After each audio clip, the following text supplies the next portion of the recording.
Joe and Cathy, a middle-aged Chicago couple I met about 10 years ago, are in my thoughts a lot because they stand as proof that the world is full of good people. We just don't hear about them, but we should. They had just moved into this modest house in a working-class Chicago neighborhood when Joe deGreif and his wife Cathy Ward suddenly found themselves pondering what might have been had they held on to the small fortune that was briefly in their grasp. Just always thinking when we find something that needs to be fixed in the house, we're like, Which is like every other hour. Yeah, what if? But it's just a lot of what ifs, not a second thought, just a what if. Joe is a mechanic for American Airlines.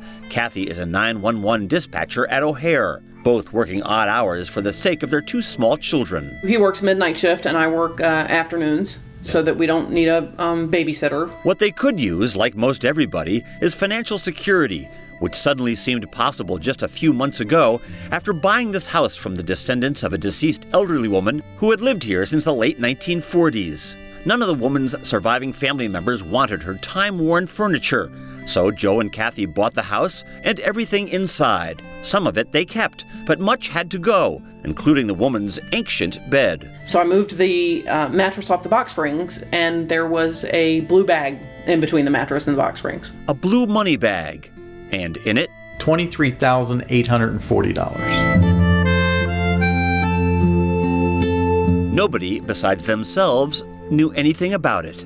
We kind of looked at each other and said we have to give the money back. You didn't have to.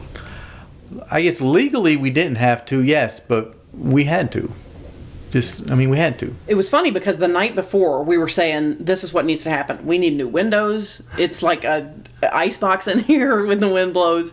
We need new windows. We need new electric. So we were going over this in our, at our dinner table the night before. Despite their financial needs, Cathy and Joe knew that the money was not meant for them. So they went about trying to find the woman's now retired son, but he wouldn't take their calls. Joe then got into his car, drove to the man's Chicago home, knocked on the door, and when he appeared, Joe told him about finding some money under the mattress. The fellow kind of scoffed, perhaps expecting $20 or $30, then asked, how much? And I said, well, it's just a little over $23,800. And his eyes got big, his mouth dropped open, and I thought he was going to have a heart attack or pass out or something, but then his eyes teared up and he gave me a great big hug.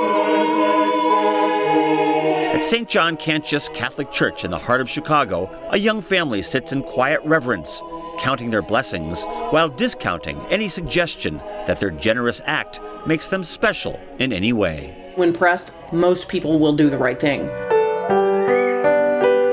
And if somebody wants to do right by them with a gift or a gesture of appreciation for their good deed, how would Joe and Cathy feel about that?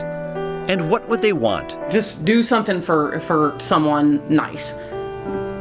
You will get the opportunity. It might not be $24,000, but you will get an opportunity to do something for someone, probably today.